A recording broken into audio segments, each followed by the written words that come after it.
Yeah. Oh, wait.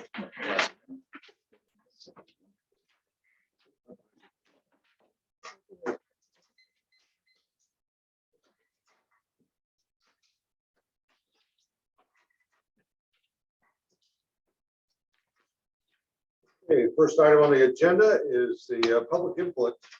And, just remind folks that comments we ask you to please observe a 3-minute time limit if you would. First person on the list is Brittany Munt.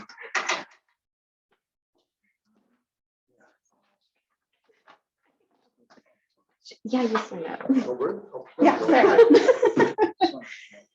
Hi.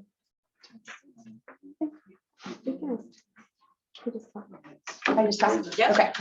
I just wanted to take some time to address the 4-day school week as a positive for somebody who advocates for children who foster care children who maybe don't have the best lives at home. I know it was brought up that could be a really hard thing, that there's 3 days they go without the food, or an extra day without the food. But I have 2 in my home that we have adopted that came from families that were not able to take care of them. And we actually have an additional who's with us more than 90% of the time, also in a family similar. And I know personal experience that 1 day of food doesn't make up for the difference of what we are putting in throughout the year to add time in for these kids. So they will be in school the same amount of time. They will have access to the food the same amount. And we're actually going to be cutting their summers shorter. With that being said, that's when the worst time happens for these children. We have huge summer breaks. That's when these children suffer. And so adding or subtracting a few weeks on that actually does help the children who have a harder home life. Last year or the year before with COVID, we kind of didn't blink twice about sending these kids home for an extra 3 months with no food going to their homes. So I do think that this is a good thing. It takes the community stepping in and helping these children, not us standing up here saying the majority of these kids it would be better for, but the small amount it might not be, and having that hee-haw. So I'm just a huge pusher in this because the community needs to step in when these children need more help.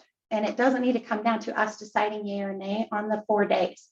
We can send extra food home in the backpacks, and that makes up for a lot of that 1 extra day. But more often than not, that time going into the summer is going to help those children.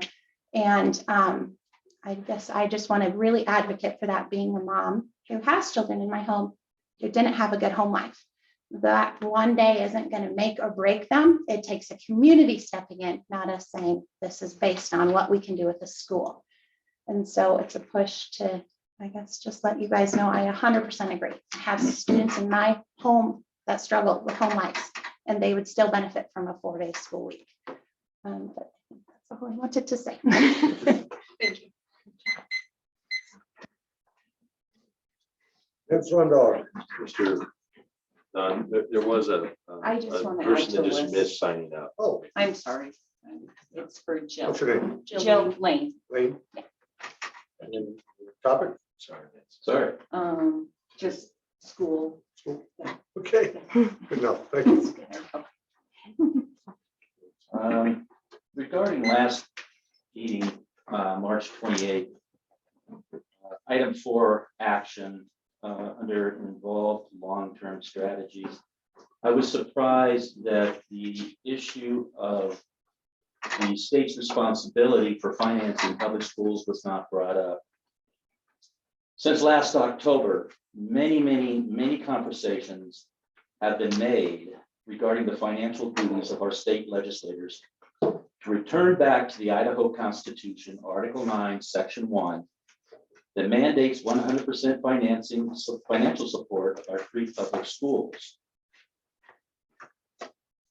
The Idaho Supreme Court has ruled that the current funding of our schools is unconstitutional.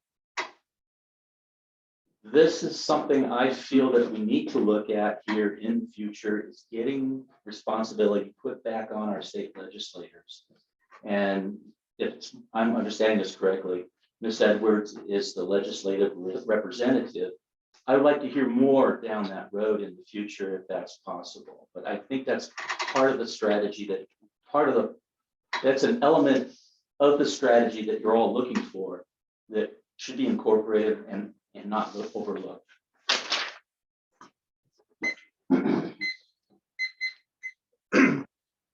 Amber Harrington. Hi, I promise I'm not going to speak at every single one of these. I just want to thank you guys for your consideration of the 4-day school week. I know it's a really big move and a lot of people are kind of yay nay about it. And so I thought I would kind of fill you in on what are some of the things that the community are doing to step up and fill in the gaps. I was pro it, but I'm not ignorant of the cons. I know that a lot of people's concern is what's going to happen on Friday with the kids. And so I went down and spoke with Charlene, who runs Upriver Youth Leadership Council. Thank you, Melissa, for encouraging me to do that.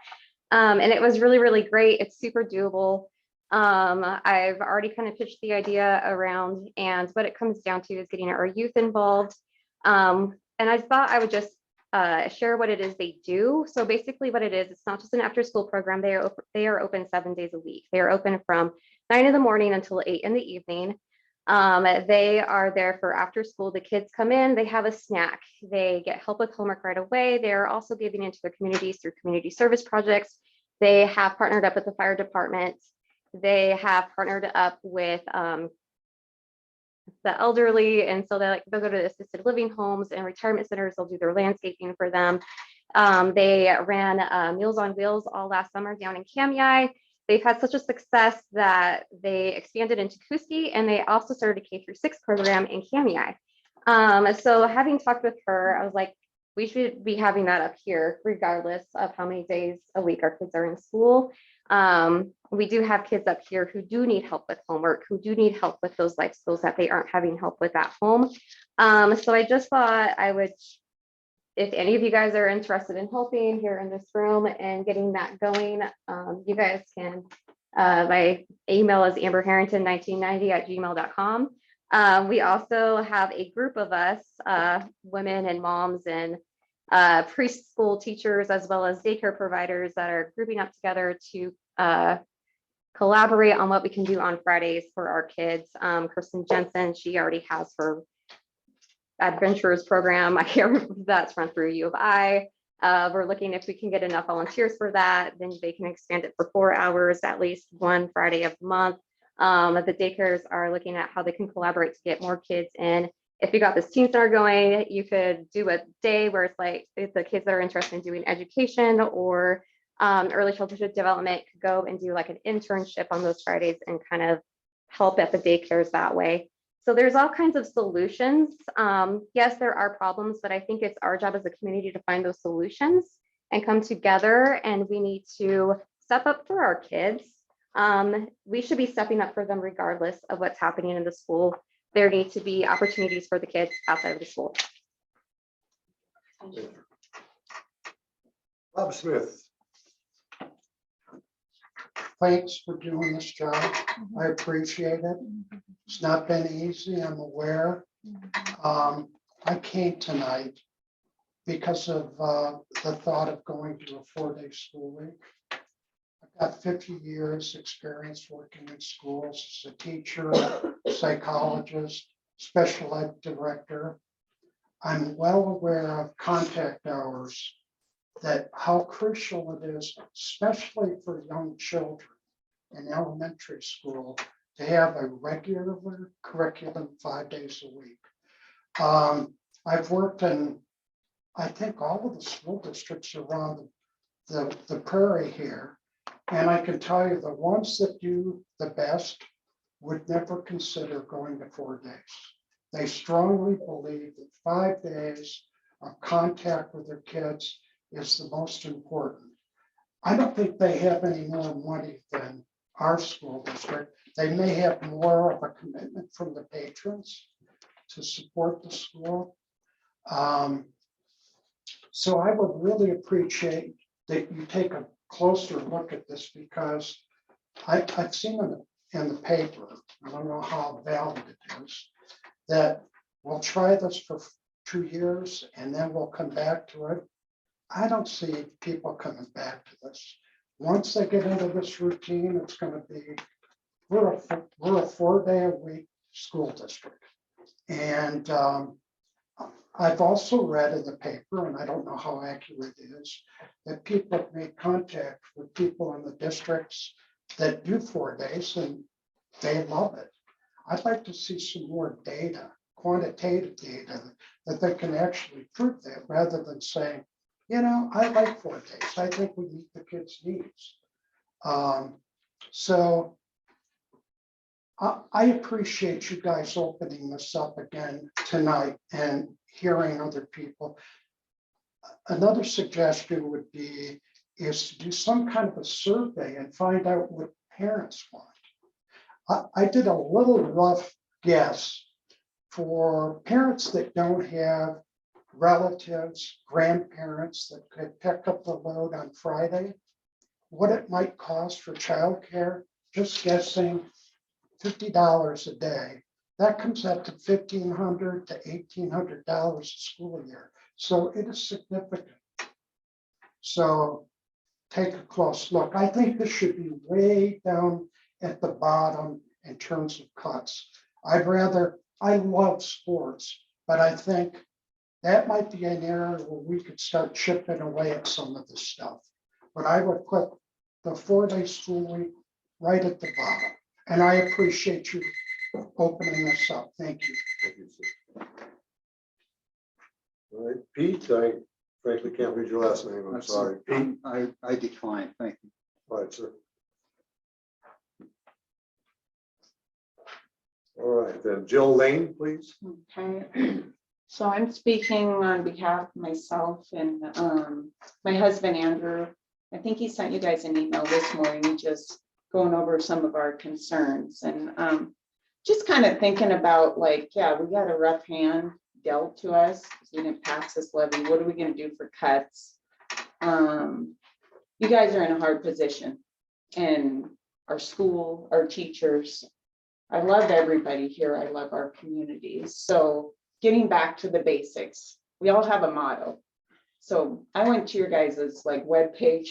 You guys know your motto: great education gets great success. So let's go to the basics. What do we need our kids to do with their education? Read, write, math.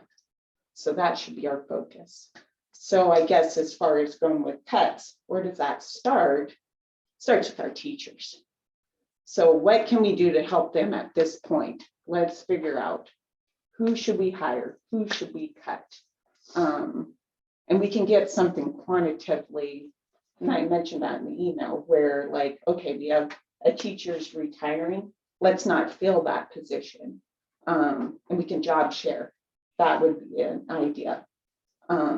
These teachers, they're probably just anxious. They don't know if they're going to get a job, what's going to happen.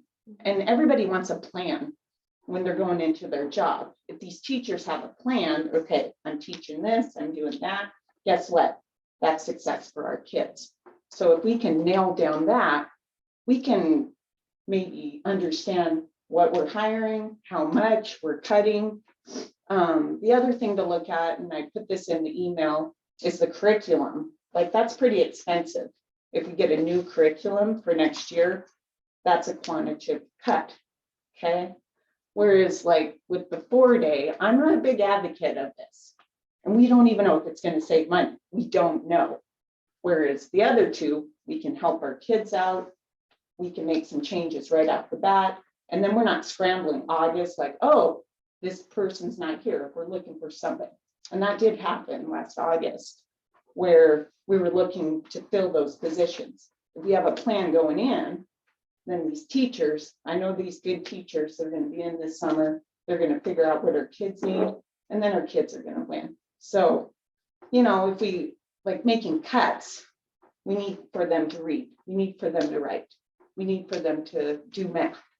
So let's help our teachers out, make these decisions earlier. That's the biggest, not later. I think we should really focus on that. And then this 4-day school week, like Bob said, more down the end of the list. So I know you guys are in a hard position. Appreciate all you do. Appreciate our teachers too in our community.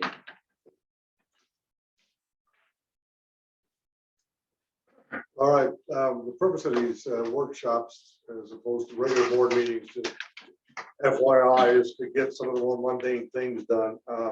My expectation is the issue of the budget is what everybody would prefer to talk about, but there are two items. Hopefully we can dispense with them really quickly. The first action item is a proposal to rewrite the job descriptions. Basically, we're talking about for district administration. And to that end, look at some streamlining, some reworking of the salary schedules towards, as somebody described at one time, becoming a little leaner and meaner with respect to administration at the district office level. So that's what action item 1 is about. And to that end, I would ask if anybody has a motion regarding this action item. I'm interested in knowing where we want to proceed with this. I'd like to motion that action item A and B go to the committee to hopefully maybe the superintendent will be able to put in on as well to help rewrite this. The new superintendent.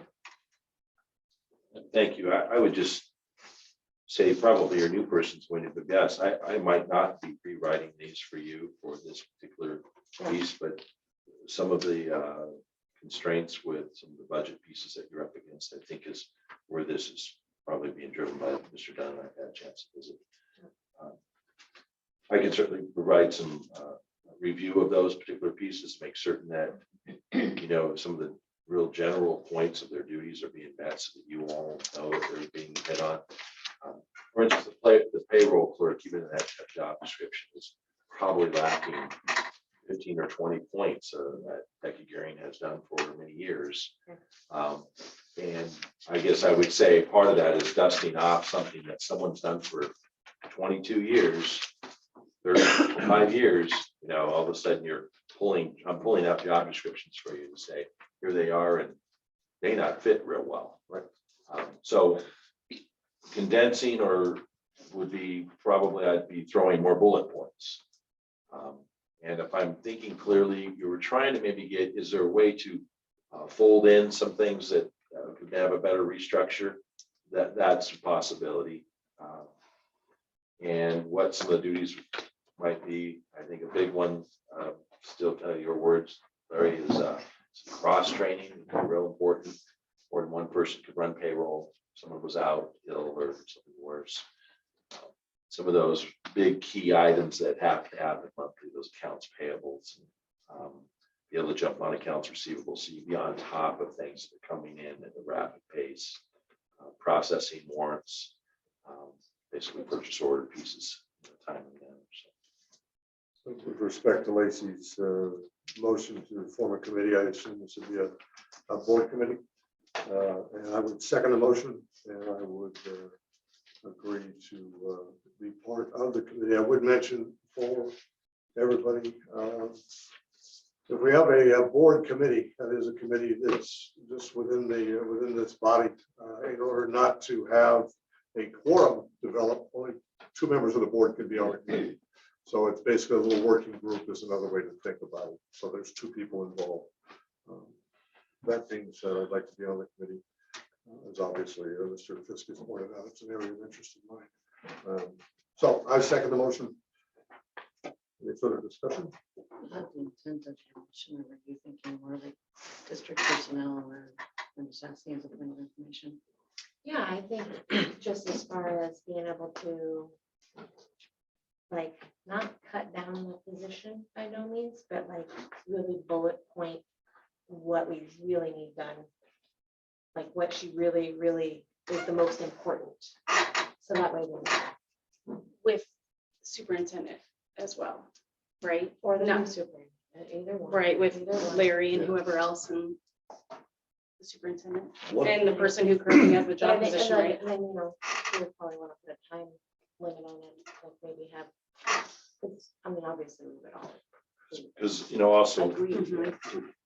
just to touch on the discussion, both of those positions are currently posted and open.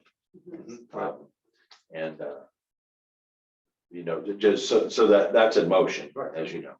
And we try and attach the job description, so a general person looking would kind of have an idea of the structure of what we're looking for. Those, we're lacking just adding pages of job description because of all of the particular duties. It certainly would look different from 20 years ago with all of the functions that get created into a job description, meeting different mandates that become something state statute oriented, become more deadline. My biggest worry would be that deadlines would be missed in some areas of reporting. And you will know when they say you have missed the deadline. More than likely, you'll know first, Mr. Dunn is the chair. And then I don't know how you may come to back that piece up or how to backtrack and get it done. So those would be, I think, some important pieces to try and put into that list of things that Lacey's probably describing. Yeah. So the board knows, IC report, right? There are certain deadlines that you must, that's your funding mechanism for your 70%. That you don't ever want to miss, and it's a big job of that guy right there. It takes an enormous amount of time. There's about a 3 or 4 person swing from every secretary at every school. It's not just an island. It's a real massive. Am I describing it right, Joe? That every school secretary is kind of dropping everything they're doing to make certain that type of information gets done. That then drills into things like a payroll, because they have to then attach certification. I shared this last week or 2 weeks ago.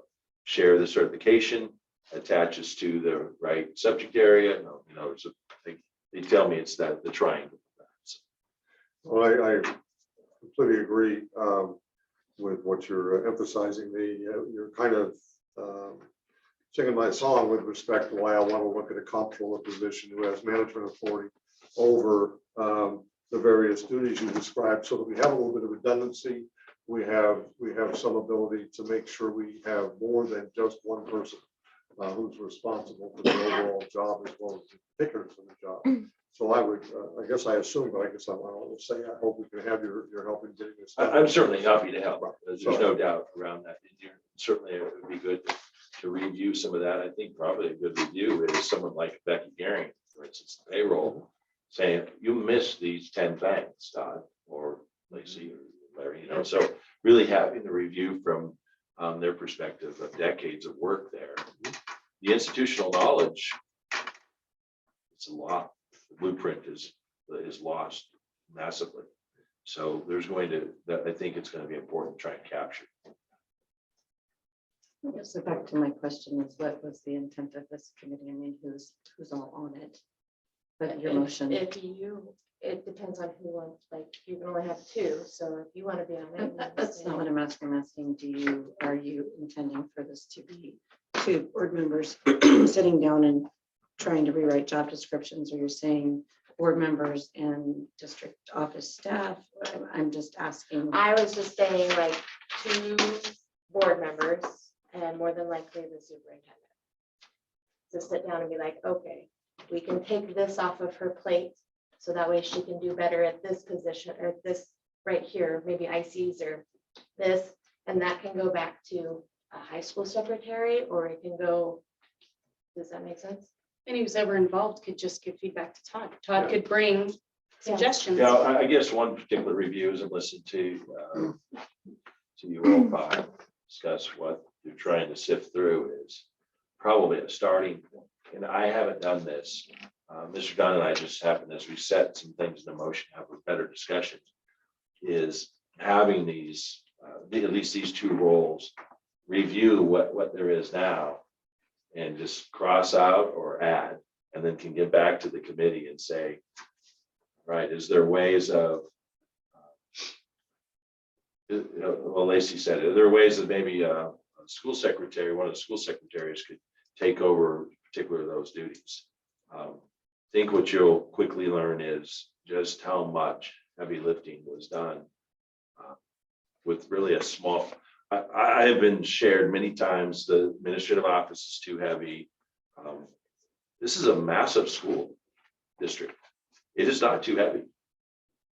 There are a few people that reside there and use some office space, but it probably, if we weren't failing levies, there probably would be a push to say we could use a little more assistance in certain areas. One of them being human resources payroll. Because of the avalanche of work that comes with new hires or even retirees or resignations, there are so many moving parts to accreditation and their certifications and background fingerprinting checks. So that could be a good starting point. So what I'm suggesting is kind of here, could you give some homework, put a little time on this and have them give the input, attach something. Is there something on here you don't do at all? Oh, I think what we'll find, oh, Polly's done that, you know, on that sheet, that doesn't even fit here. Oh, we should get rid of that. And maybe you could, and then from there, I think, I'm hearing the board right, maybe you could make some suggestions on, could we combine one? Could it be 1.5 or to make one? I don't know. I can't speak to it, but I certainly would look at it.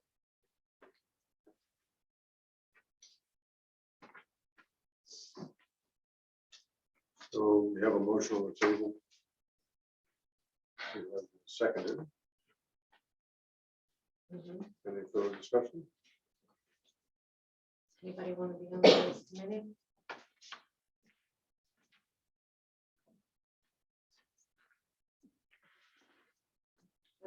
You? I will be. Okay. What you think, Seth? I just noticed so many other things. It's like, Oh, probably most of us will be doing it back and forth, perfect. Okay. sharing paper back and forth. That'd be great. And I visited with secretaries and, Yeah. you know, just asking them. Great. Plus So- you were one of them, so it would be good input from you. All right, so I'll then call for a vote. All in favor of establishing a board committee for purposes of reviewing and possibly rewriting the business manager / comptroller and payroll clerk / human resources job descriptions. All in favor? Aye. Aye. Opposed?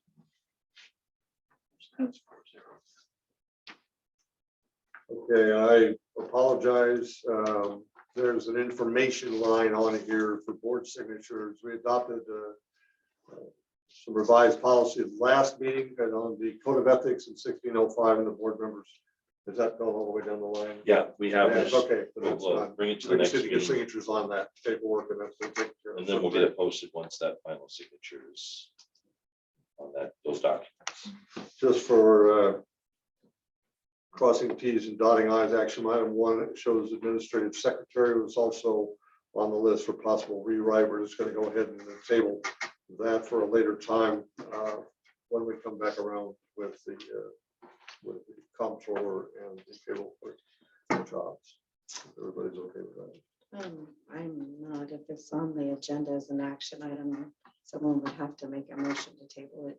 You can't just decide to table Okay. it. Would you do so? I'll make a motion to table action item 1C. Thank you. I'll second. Thank you. I honestly think that you get to speak first. Sorry. Go ahead. I don't know. You don't have anything to say. I just want to express my concern. I agree with Todd very much so that our administrative staff in our business office, there's not a time that somebody isn't busy doing something. And I think we're making a big mistake in just holding off on this position and doing a rewrite. I think we need to post it, get it open. And if we think we need to change around some duties in the office, that's great. But there's a lot of work to be done in that district office, and holding off on this, I don't think benefits anyone. I would completely agree with you on that. If we weren't in the situation that we're in, and if it means a teacher versus a secretary, I'll take a teacher. But we still have to get the work in the district office done in order to pay our staff and run our district. So I agree with both of you. I'm not sure how we get the work done without that person. That's all I'm saying. I don't think we voted to hold off on anything. We're just gonna proceed with all haste to try and get the job descriptions looked The other at, two. rewritten, and if it doesn't match up with the hiring, it doesn't match up with the hiring, and we'll deal with those things down the road. But we're not holding off. That one isn't posted. Minister Right. Secretary asked to We hold in didn't. the last Oh, the meeting. last meeting, okay. I'm still talking about it. Okay, yeah, but C is on hold. Right. And that certainly be, new superintendent may, that would be great if they were a part of that. If the board decided that they want to put that in motion, help create part of the team. It probably speaks to a larger, I think B is kind of alluding to this, Melissa, about a larger impact of where you're trying to find cuts. And, you might spend some time on, hey, part of that cut is going to be administrative secretary. Right? But there's going to be a whole big list of other things to get you to to the other side of that, or to the bottom of that budget area. So there's certainly be some tightening of the things that, Paulie's doing. We're going to have to try and absorb some of those particular pieces.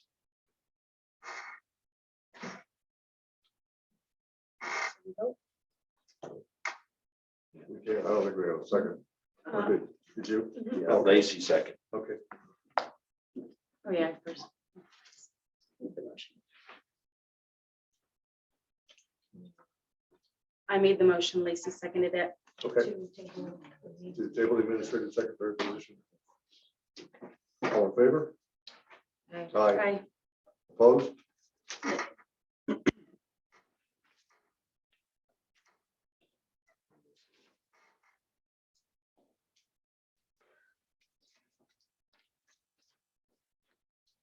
Okay, action item 2, there's a typo in the line that indicates policy amendment of policy 1605. Yeah, that number should be 1500. If you would please change your agenda minutes to reflect policy number 1500, please. And this actually comes about, and I actually appreciate her willingness to speak up. This comes about as a result of last board meeting as well as the other. I just want to say up front, if anybody was offended by the way I handled the meeting last time, I apologize. I anticipated it being a action-packed meeting with a lot of information, and I was trying to find a way that I thought was justifiably equitable to keep the process moving along, and that's why I made the decision that I made. So if that being in particular, if that was troublesome, I apologize. It wasn't my intention to offend anybody by that process. That being said, I went about spending some time reading about Robert's rules, and I just want to make a couple of comments. I have in your packet, you should find policy 1500 with some suggested amendments at the end. I'm opening this up as a request that we consider adopting a new policy, because one of the overarching things that I found about Robert's Rules of Order, especially with respect to boards of any kind, including school boards in particular, is that in order for Robert's rules to apply, the specific elements of Robert's rules that you intend on using need to be adopted or written into your policy and procedures. What I mean by that is, for example, I found an organization that started back in 1915 that's still going on. That is, these people get together. I have to assume partly for fun, and they debate in such a way that challenges their knowledge of Robert's rules. And I could find no end to differences in how people applied Robert's rules. That's part of the difficulty that I had in assuming this role. Is a couple of other boards that I've been on, everybody does it different, and everybody thinks they know how Robert's rules is supposed to work, and it's rare that two people agree. B brought up an excellent point, and you'll find that on the 4th page of the attachment, that the person who makes a motion has the right, which has been seconded, it's the second full paragraph, has the right to speak first.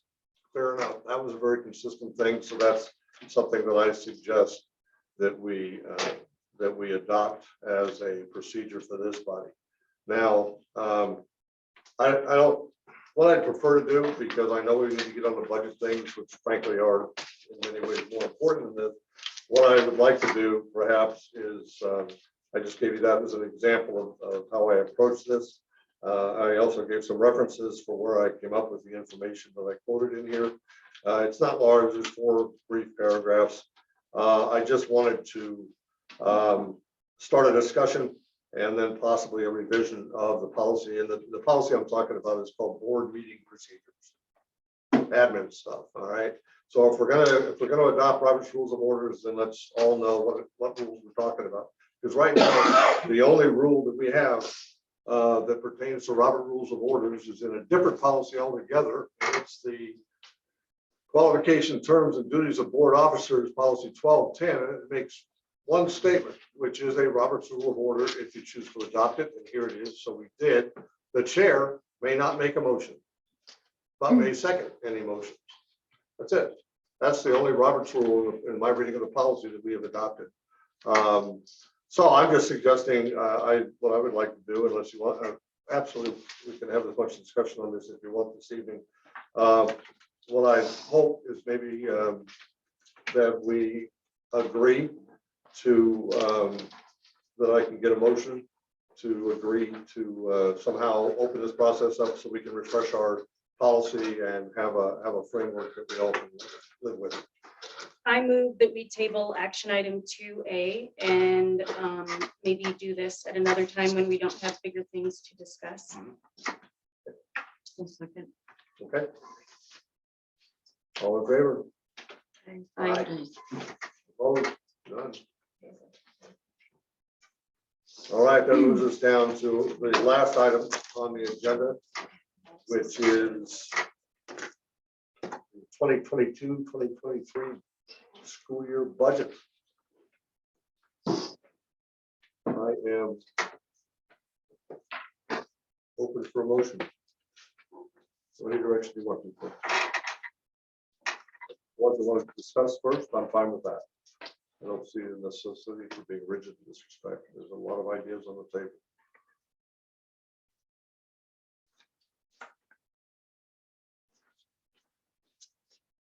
Just as a quick recap for the board,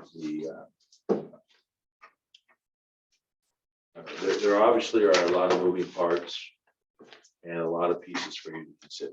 So we've talked in kind of real big macro numbers, and so you can kind of do the simple math in your head. I provided you some ideas for considerations as a quick review. Remember, one of them was I think we just termed it a do nothing scenario. You could, in essence, utilize the cash flow that is built into basically forest fund dollars, and you would basically apply 1.7 million out of that and move forward status quo, with the caveat that you must begin working right now for what's going to happen next March. I'll even pull that back. What will happen next December? You're going to make a decision here in just a matter of 7 months, 8 months to Christmas, about whether you're going to run a levy or not. And we know how divided our communities are around. So there's already been conversation about no levy ever again. Can we run a partial levy? We tried that this year. Obviously, know the outcome of that. So with the do nothing, I just will put the asterisk to say, what is the level of work, what it might look like, minus basically $4 million for the 23-24 school year. And that is an estimate, because you will know what your SRS is going to be once you get the confirmation around $1 million. So you could say, well, we'll just throw it right at that, and we really know we have to find 3. That is a forklift issue, massive lift or tear down. I'd really like to just focus on this up here. I know that that is, So part B imminent, will be is, um, I disagree with the statement. I want to go on record and say disagree with that statement. You have to be looking further than just next year. It's going to come at you in record pace. And if you're not working on it right now, every meeting to figure out what will this school district look like without that kind of funding, it won't look anything like you know it. You won't be able to just cut sports. You're going to cut massive swaths of personnel. It's that big. And you won't be talking, obviously, curriculum purchase. All of talking those closing things will be schools. off the table. And so the restructuring is going to be, I would just say as a recommendation, hey, we're going to choose to do nothing so we can buy time to work through these important issues for 23, 24. So there's that big, so you can have time and get these teachers and community members involved on the input on what should it look like. So obviously the other part B is a mixture. We don't know what the 4-day week will ultimately save you. It's going to save you some, we think some money. We don't know for sure. So you can do a mixture of even the do nothing. We want to do half of the do nothing and take $1 million out of that. And then we'll find the other 700,000 in a way that might be creative for you guys. So I just will lend that as conversation for you to move forward on some really big things that are just a matter of months away. I would just make a suggestion, maybe Larry, that on our next agenda, we include something regarding the 2023-2024 budget.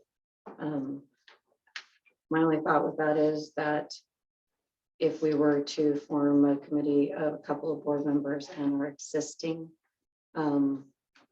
district office staff with their wisdom before they go, it might be good to dig in and spend some time together, really understanding what that looks like before we have new people on board. As far as making a motion, I guess I would like to maybe take some of the ideas I shared last time and break them up one by one, have some discussion about what people's, pros and cons are for each one. So, and maybe we'll start with a basic one. I'd make a motion that we do not provide the proposed 3% salary increase for 2022-2023. And just to be very clear, that doesn't mean that our teachers wouldn't move on the career ladder or our salary system. It just means we wouldn't give an across the board 3% increase like was budgeted.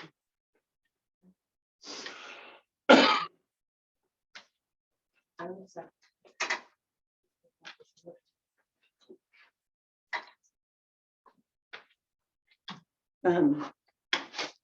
As I said, I just think that, we caught up on a couple of salary increases for the last 2 years this year. And so, I used to be a state employee. We went for a time period for 5 years without a wage increase because the state could not afford it. And it just is what it is. And I'm not asking our teachers to go 5 years. I'm just saying, rather than cut positions or cut the education that our kids receive, maybe 1 year of not getting an actual cost of living type increase. If we could live with that, I would support that rather than cutting people. okay.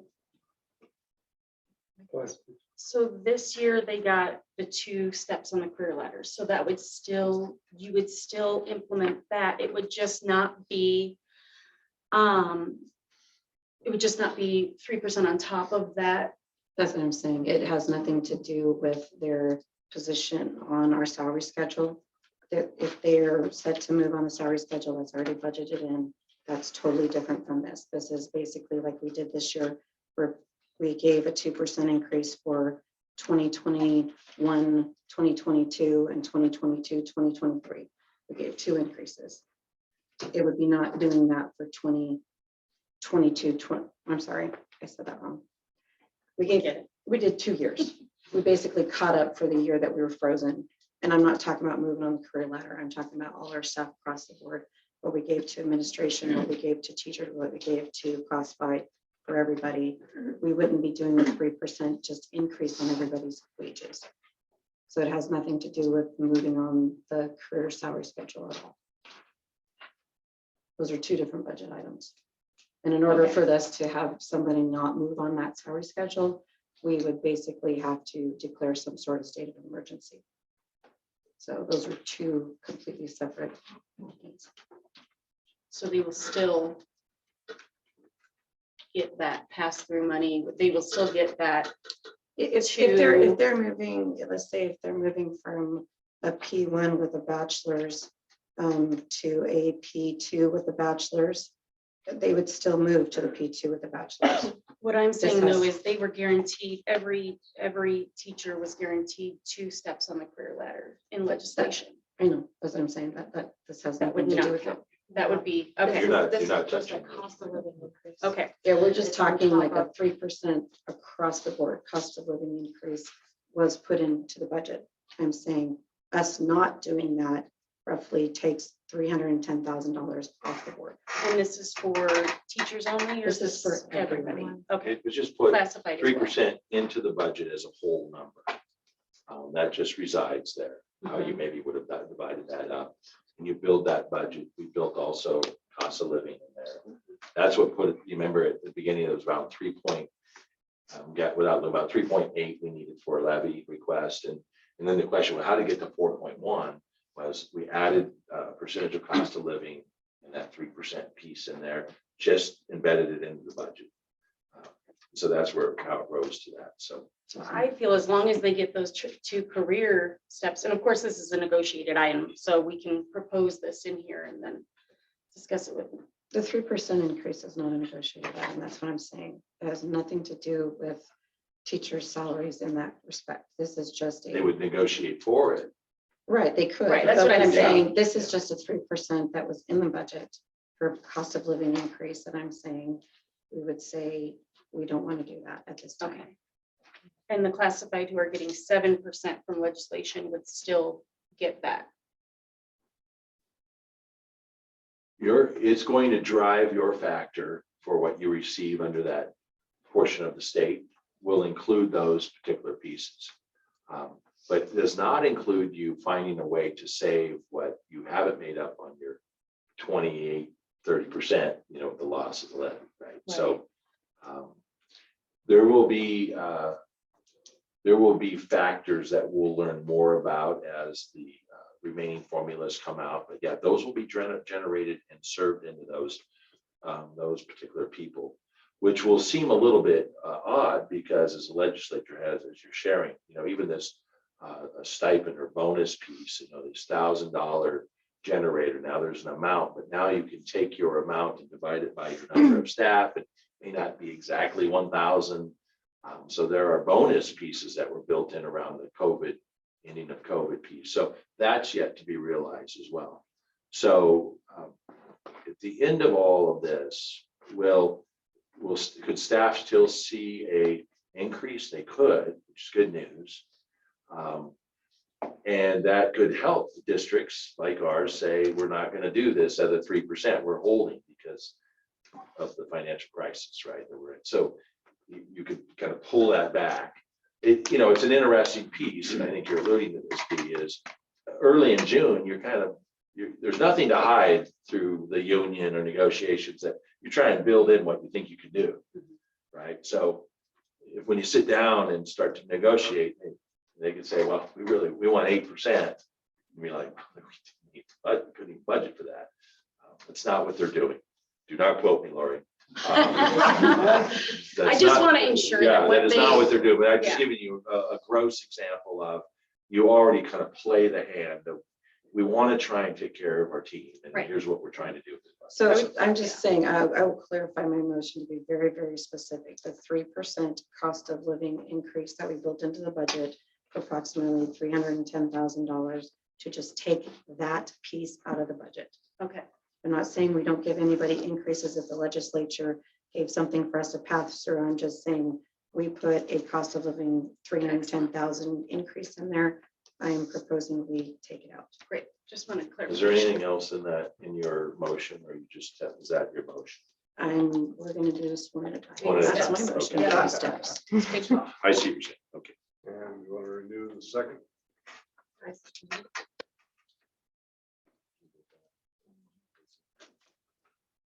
Further discussion? All in favor? Aye. Aye. No opposed. I would also like to make a motion that we do not, I don't know what the exact word is, Todd, help me out here with the curriculum. We don't, Curriculum adoption, yes, curriculum Yep. adoption. We don't have a curriculum adoption for the current school year or next school year, which would be budgeted to line items of $150,000 each for a total of $300,000. And we have not expended that curriculum adoption this year. we have not expended little or no dollars, I would say, in that particular line. Not a, right now, what's served up is about $100,000 adoption that they've done work on. So there's a little bit of money that's come out of there, but nothing that would make it. Recording in progress. I second the motion. Discussion? We do for some reading curriculum. Yeah, so that's my only problem is this year was reading and it's been 9 years since we updated the reading curriculum. And like Dr. Lane said, reading, writing, and math are the elements that we really have to look at. And in the curriculum, they're saying about $100,000 it'll cost for us to do, I think it's K6. That's what was proposed. They already have chosen 3. We got a refresher today. Cody Weddle had already presented that in the February meeting. And so I just feel like we need to use that 100,000 and save and not spend 200,000. That's my hope that, I mean, if you don't have curriculum, the teachers end up just doing a wish-wash of good stuff, but it's just pretty random. So it really needs to be synchronous throughout the grades, and curriculum provides that, and it provides a guide. So the kids aren't reading the same book 4 years in a row, like my son who's 21 tried to. And so they have different set curriculum based on state standards every year, updated standards. And I feel like it's really, this is a really important year for that. So but that's just my 2 cents. Just want to be clear, I mean, we have curriculum now, it's just that it could use an update. And I used that curriculum, I mean, 2 years ago when I left, and it was pretty decrepit and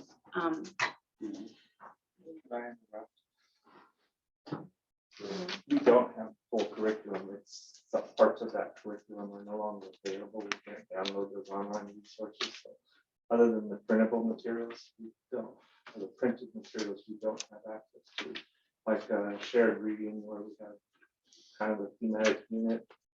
That's no longer available. We don't have that. It wasn't stored on somebody's computer. It's not available.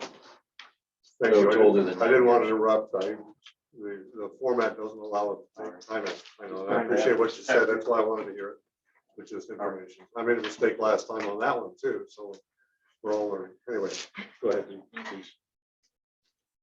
that's all I just, it's so, I mean, music was on it as well. But that doesn't have as many cogs in the process. It's, you know, a couple of teachers and they can figure out, there's one that just does K8, so she can figure out how to work that. It's just, there's 40 teachers just at GEMS that do reading, and it has to be unified. So when you say $100,000, that's for That is for K, 6, 7, that is for, that's just reading. curriculum. that's just K5, That's just K5. so not 6, 7, 8, excuse me. It was primary and intermediate.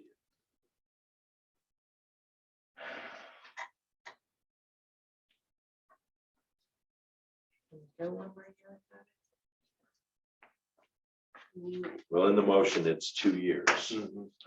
That's, you're motioning for both years. So what you're doing, we have budgeted, so a little backstory. I think I'm getting this right. 5 or 6 years ago, there wasn't, I'm guessing the year, but there wasn't any curriculum adoption budget. It was boards piecemealing it together. And the board made a decision that we're going to commit to a cycle of adoption. Mr. Tossin just shared, all of a sudden you look down and something might be 10 plus, 13, 14, 15 years old. And it's in shambles or it's missing parts and pieces. So you've done a good job with that. So now you have something at the table to say, we have put in the budget line item $150,000. Put it in for this fiscal year you're in right now. And you're gonna, we would have budget, you haven't budgeted yet, but you'd put it in for your adoption for school year 22-23. So what would happen is we would carry over these funds into fiscal year 22-23. And that's what gets you your 300,000. You'll end up putting a zero in those two line items. So you can drive down the overall cost towards meeting your loss. And I do want to be clear that I think curriculum adoption is important. I just think for where we're making cuts and what we're making cuts of, I think it's a place that might do less harm. I'm not saying it does no harm. I'm just saying I think it would do less harm than other areas that we would cut.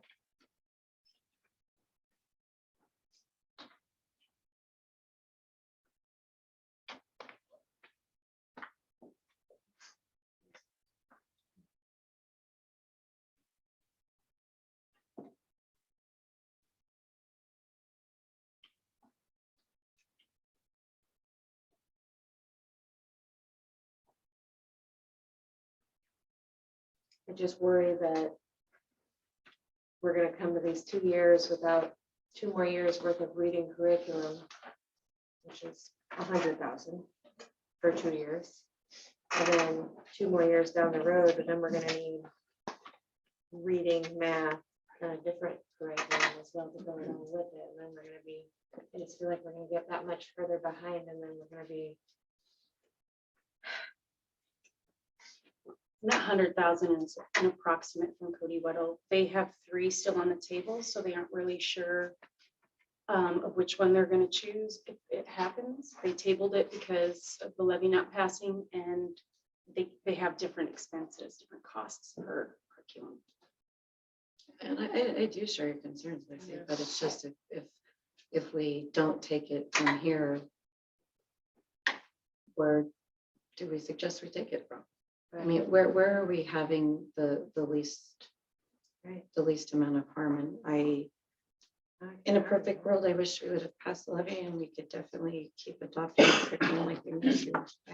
But you know, obviously that's a group decision. So.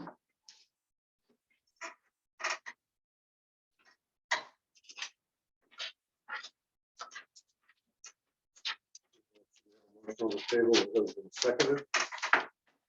Hearing no further discussion, I'll call for a vote. All in favor? Aye. Opposed? Nay. Motion carries.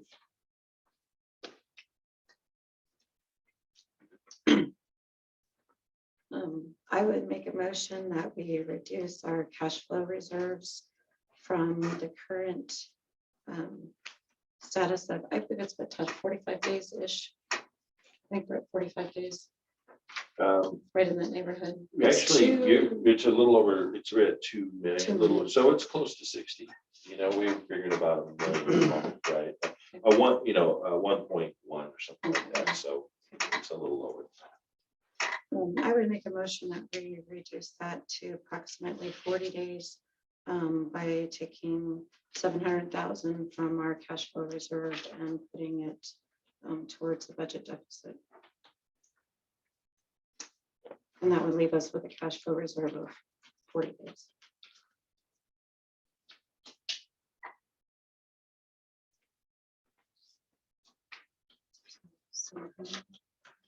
$700,000. And currently it's at 1.5. Currently, it's at 2 million.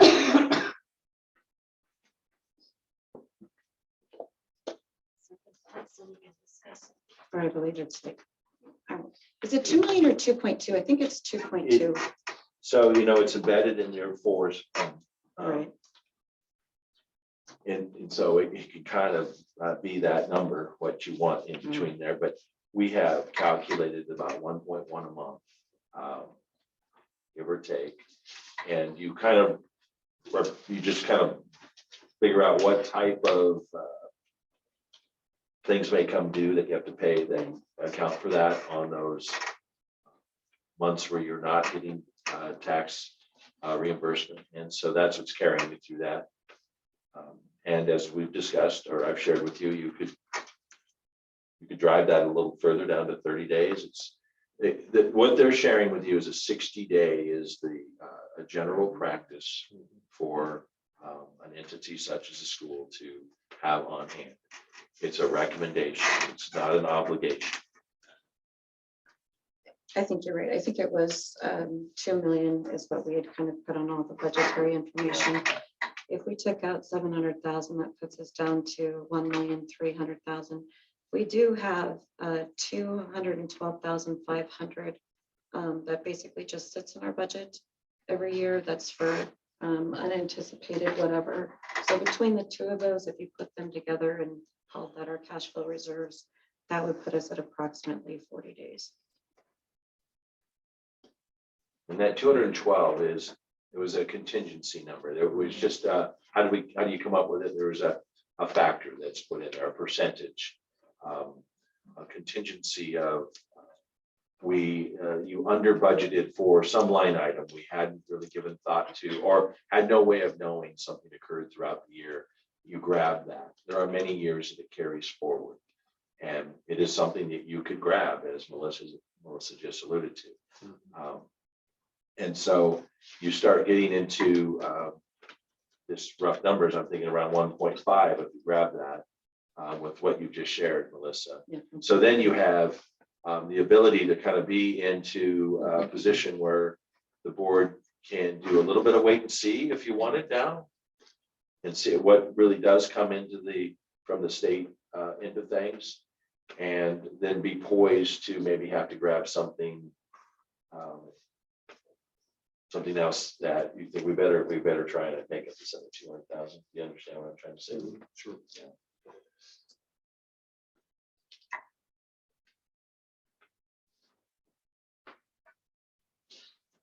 Just for whatever it's worth, I'm aware of, some people look at these types of numbers in terms of a percentage of budget. What we're talking about, is we're looking at the 14.3 is what I put in for the year. It's about 2.5% is this contingency of the total budget, that's pretty standard. That's pretty standard. I just want to put that out there. That's something that's prudent, and I appreciate what we're talking about. I think,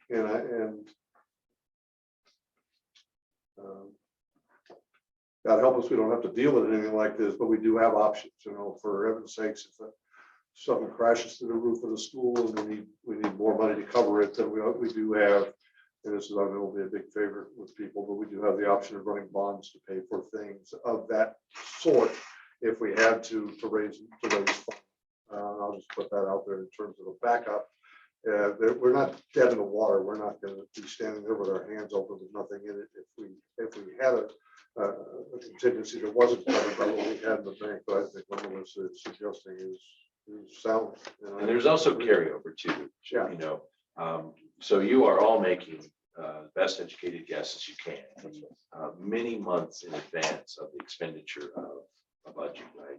You're forecasting, and so you build the budget around the last year's budget, and you throw these increases like we talked earlier, 3%, or cost of inflation growth. So you build things around that, and so you could have a year where some anticipated costs we didn't meet all of that. We may have a savings in maintenance where things didn't have to get all expended out, but we had planned for some of those things. So when you have the closeout of all of that, which you generally don't get until the final September portion, You build your new budget, and then you could have those carryover dollars that could suffice some of the hole that you're trying to fill as well. So there, a lot of moving parts, obviously, to suggest and just to keep in your minds what that may or may not look like.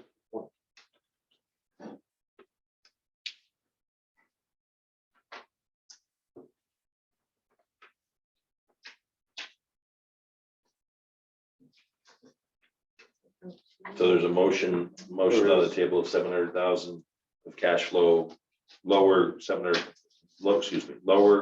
cash flow reserves by 700,000. And I guess that's what I was waiting. Near for 40 somewhere. days on hand is what, that was the motion, and Lacey, I believe, seconded that. Okay. So explain this further to me, because this is kind of like. So it's when you say cash flow reserve, like, that's all we have left. Savings. That's all we have left. So I mean, basically, for many, many, many years, the school district has maintained a very, very large amount of SRS fund savings. I don't know what it's been at the highest or lowest, but it's been usually in the millions of dollars, and it's typically in the past been set aside and budgeted for, hey, in 2 years, we know we're going to have to replace the roof at whatever, or fix this or fix that, or do this or do that, which is honestly what the money is intended for. I mean, if you read what those funds are for, they're supposed to do things like that. They're supposed to be for building and maintenance and whatever. So in the past, we have never actually, as a district, had a fund that was designated as cash flow reserve, because we had so much in the Forest Service, which in a pinch can be used as that. We just let it sit there. The auditors, when they audit like a public entity such as a school district, they recommend that you have at least 60 days on hand. It's a recommendation. It's not a requirement. It's a recommendation. Basically, the reason why we need to have cash flow reserves is for a couple of different reasons. One, as Lori pointed out, what if something happens? But the other biggest part of it is so many of the things that we do as a school, we expend the money and then we get reimbursed. And, you know, I think our staff does an incredible job of keeping those pieces flowing. But if something happens and they can't, we've got to have at least, in my mind, at least 30 days sitting there, because we can't say, oh, sorry, you're not getting your paychecks this month, you know, kind of a thing. So I mean, that's what the reserve is there for. That's what I was Yeah. reading correctly, like that's Yeah. what it was. Yeah, that's what it is. And that's happening similar to add to Melissa, like the COVID pots money. You're going to expend the dollars in the right areas. Right. We pay for it, and then we submit the request for reimbursement. And that comes with hoops and a report of that you've met that obligation, and then they'll send. So you recover it, but you don't know the timing. And that's The Yeah. part, okay. it's kind of like us returning something, right? They'll take, the credit card company seems to take lots of time in reimbursing us. They want the payment immediately.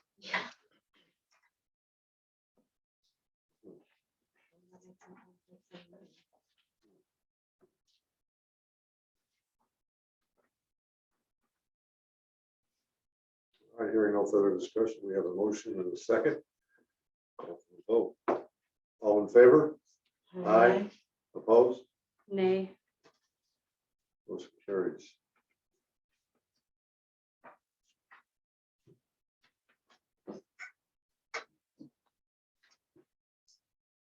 Any other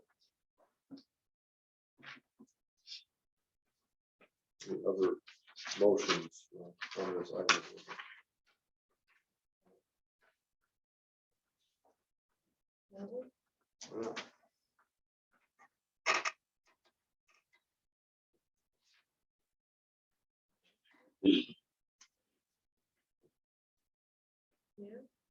Guys, as a point of order, Oh, we sorry. shouldn't Sorry, be talking quietly amongst ourselves.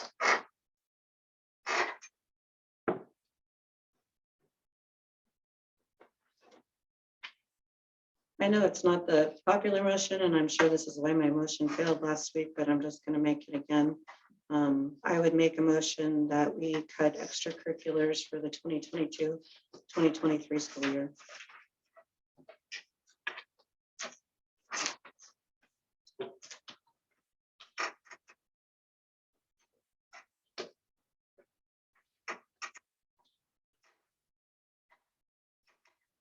Second.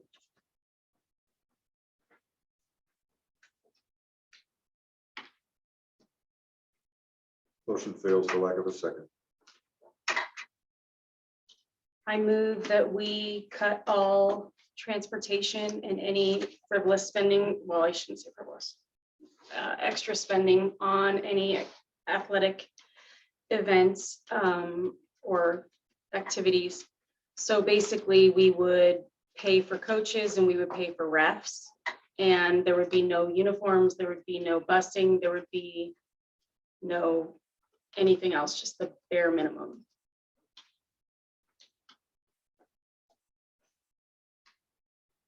So the point of clarification, your motion is that the only thing we pay for in extracurriculars is coaches and refs. Unless you can think of anything else we have to pay for. I can't think of anything else that we have to pay for. Well, there's maintenance pieces. A couple of these gentlemen spend a lot of time on a mower, soccer fields, football fields. Those are facilities, right? Right. Right. So you'd still go mop the gym floor, whether, Well, you So wouldn't the have to, facilities would you still- wouldn't have to clean the gym if they did play, right? So you're going to have expenses around those things that can still incur. so how would you So, best suggest I Are they motion in that this? budget? you know, I don't- overall, I would imagine what we're dealing with now is, new uniforms have come really at a large, in a large way through donation, Right. fundraising. In fact, just had this conversation, like we got new uniforms. I don't remember what team now, but it was a full donation, Right. and which was great. Someone stood up and did that. It was great. When you cut all transportation, there certainly would be savings there.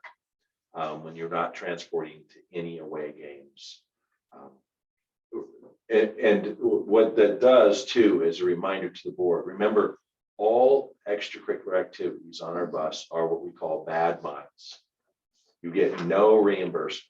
So when you run the yellow runner down the road, all the expense of the driver and the miles, and it's about it's around 255, I think, a mile. So all of those miles count against your good miles. So we get reimbursed for 85%, 85 cents of the dollar for every route you run, for all the maintenance you do, 85% of the cost of a driver. It's rather large. So what happens is if you run 100,000 miles in a year for routes, you get that great reimbursement. And if you run 25,000 miles of bad miles, it counts against it and deducts. So you do save in a few ways that way. But we cut travel a year ago for 100 miles plus, right? And that was an interesting, feedback. So I guess to your motion, I would just say is that probably has a larger impact than if you say, hey, each particular sport has, this much allocated for it, which includes stipends for referees, coaches, that type of thing. There's still a lot of booster activity. The booster activity for GHS football is a large moving wheel, and they do a really pretty big job that way. And actually, even in our CV schools, they do some really good fundraising for those sport activities. So that has offset a lot. I don't have a specific number for you, but I will just say that transportation, by cutting that, would be a recognizable savings to the district. And I have a second. I know, right? Okay, so I amend my motion to we will not provide transportation for athletics. For athletics only, or any extracurricular activities? Well, like FFA and HOSA, they've been using small Gortzma vehicles, correct? Right, so again, though, we get reimbursement And that's miles for that. athletics. Those particular pieces. So if you're just defining just the athletic sports, or if you're defining all extracurricular activities. Speech and debates going to Lewiston, are we gonna get a bus for them? Or, you know, we're not talking about, you're not talking about field trips, those are good miles. For you. If Right. you have something that's an extension of the classroom, you'll get reimbursed appropriately. So I'm just suggesting what your motion is trying to encompass. Extracurricular or just athletics. I feel, I mean, there's not that many that aren't extracurricular that are not athletics. There's kind of just a few on the fringe. Right? So it would be like a quiz bowl and yeah, I would motion that it's just athletics. Because it says here it was just athletics. Oh no, it said extracurricular. But I'd like to make the motion that it's just athletics. Sorry, Polly. I second that. Okay. Yeah. And Lacey, you second that? Hey, Dan. Okay.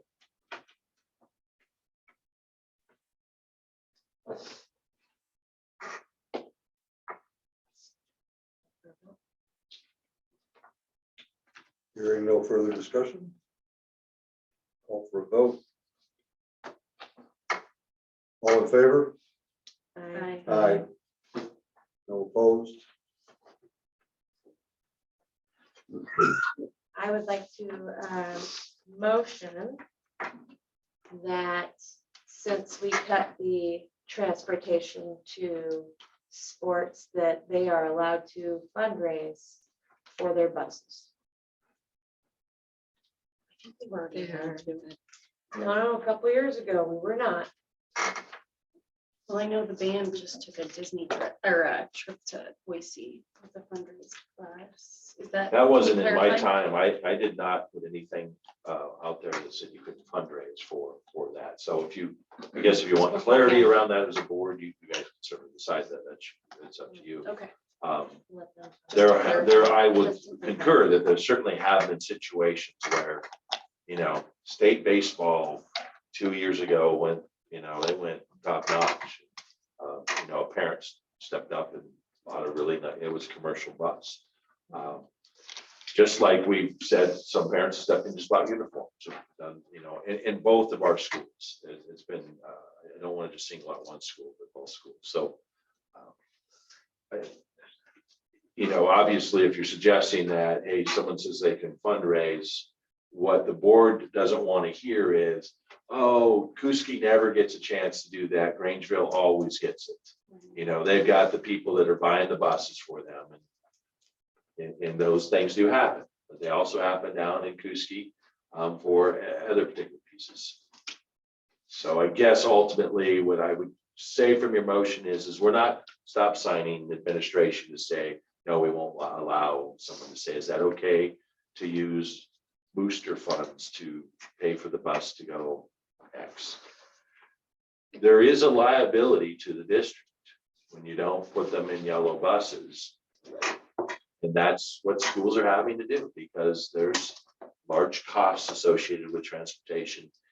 And these are areas that you pick because it doesn't take away the opportunity for our kids, but puts some more pressure on our parents. That's where they step up, and in today's gas prices, there will be a savings without question. According to, and I had had some parents ask questions similar to that.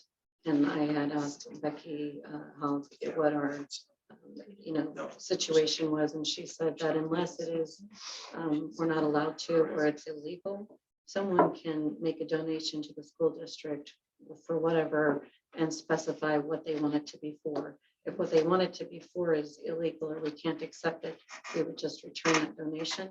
But there is absolutely nothing that prevents fundraising to happen to say, here's a check for transportation for, and you don't have to be super specific, you can be broad, but you can be super specific. This is a check for transportation for GHS basketball or CVHS basketball. So I'm just saying, I don't think we have to have a. I just totally- make a Clarification, decision. you want. Yeah, I mean, I paid for my daughter's junior high bus 2 years ago, so I know. So We can. I'll second that, just so we can make that official. Okay, all in favor? Sometimes that's what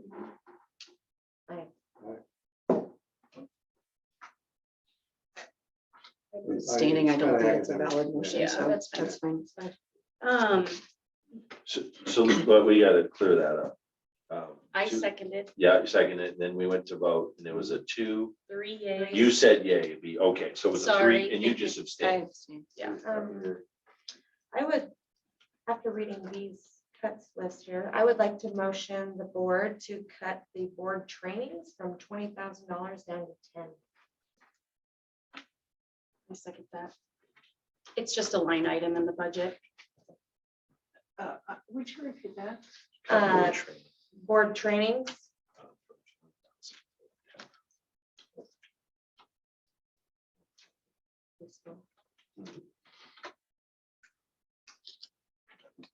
And then B second, right? Is that right? Correct. I'm curious as to, I don't know if either one of you can answer what those funds are used for. So those particular funds, again, come through professional development dollars. You kind of use them or lose them, and they are set. So the state has said, hey, we don't want you not to get better informed, better trained, with that better experience. So I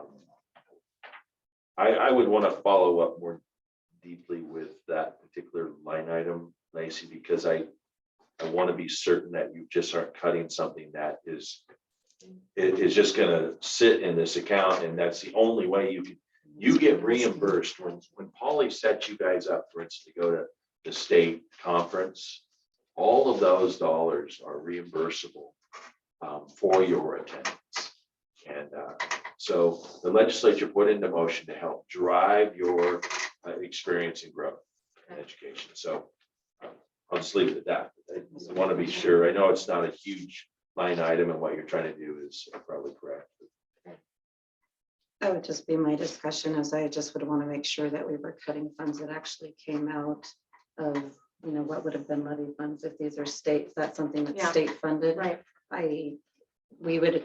Some of the funds, this is my other concern, some of the funds that we get, if we, let's say 1 year use less, the next year we get less. I mean, I would want to know more information before doing that.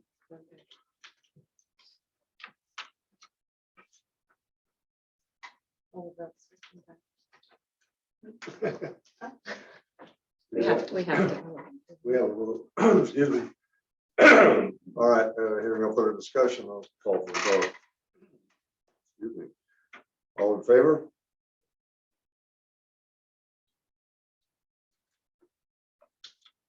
Motion dies for lack of a vote.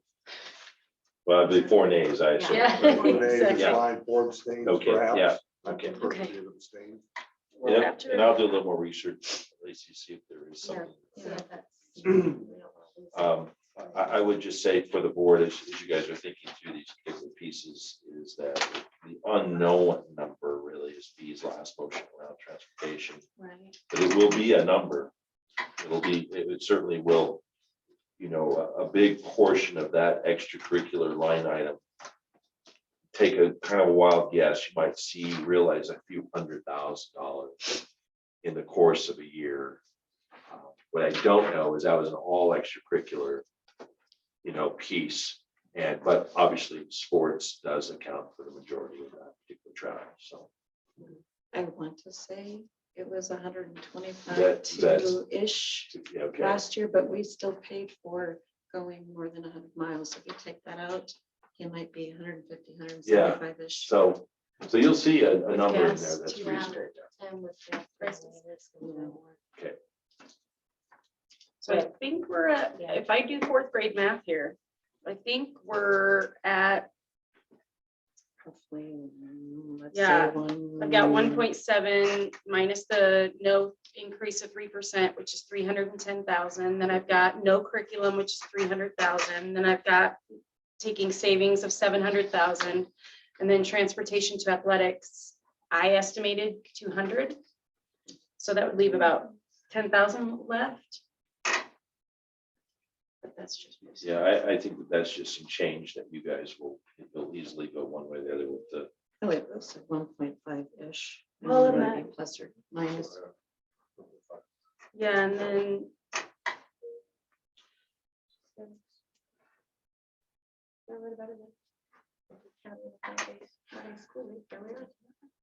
Anyway, but we also had in our budget, we had half of kindergarten coming from local dollars. And we also had the literacy coordinator position budgeted in as well.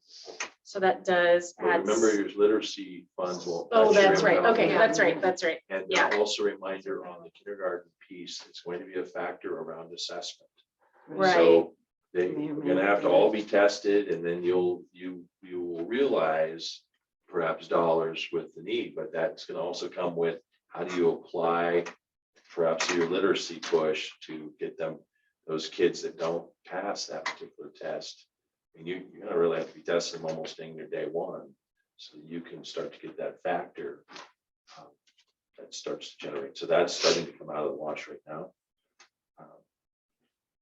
Is there anything that the board wants to do around, I'm gonna have principals asking about resignations, retirements? Are we filling those positions?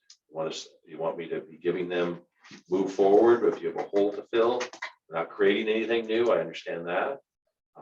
Someone leaves, they're gonna open it up. We have a meeting next week, and so I would like some direction if you guys are thinking that particular piece of, that's not in any motion, so I'm taking that as. Todd, somebody's leaving, or we're not gonna fill it. No, we're gonna, at this point, I'm taking it as you're just gonna fill the hole. Because there's a whole lot of staff that are gonna wonder what's in store for in any position. What are we doing? Right? Well, after this work tonight, I move that we keep building staffing as is. So if they lose somebody, they have a replacement for that person. I would second that. That we maintain our staffing levels, if that's what you're saying. Correct. So that you say it so much better. Maintain staffing levels with basically no additions. Correct. With no idea. Okay, there we go. And we're Okay. talking the school years 22, 23. Yeah, just 22, 23. So I amend that I move to maintain staffing as is for the 2022-2023 school year no additions. with no additions. With no additions, 2023. Thank you. Okay, and then let's just second that. And that's important to, I see people typing on their phones right now. You're gonna be here. It's good news. That's good. Okay, I didn't know if there may be some discussion. Discussion? Hearing none, I'll call for a vote. All in favor of these motion? Aye. No Aye. vote. Are there any other lingering things that we need to discuss with this budget? Anything else? I don't, I don't really foresee, some things I'll just say, I guess, is a caveat is some things will come out in the wash for you as you move into the fall. Things we didn't anticipate that you're looking at, like, oh, we didn't hit that number totally, right? Remember, all of those are estimates that we put into, so we're estimating way in advance, what these particular impacts will be, and that's hard for a board to, you're trying to work with that. It's hard for superintendent to work with that. But, so keep those particular pieces in mind. I think what you do have, though, you put in this in the motion, is you have some cash flow. If you really needed to say we need some more to push to close to 30 days to compress that, you might have the ability to that. And so, or you may have, remember the rollover in the budget, that there was some extra that didn't get utilized in somewhere that you feel we've got some relief. So I think it's a pretty good, I think it'll also be good to hear, after Becky has gone to some of the updates from legislature, what's going on, how things are going to work, to know more how this budget actually is going to play out with the changes legislatures put in place with no crystal ball. So, I think it's admirable that we've moved close to that number. 1.5-ish.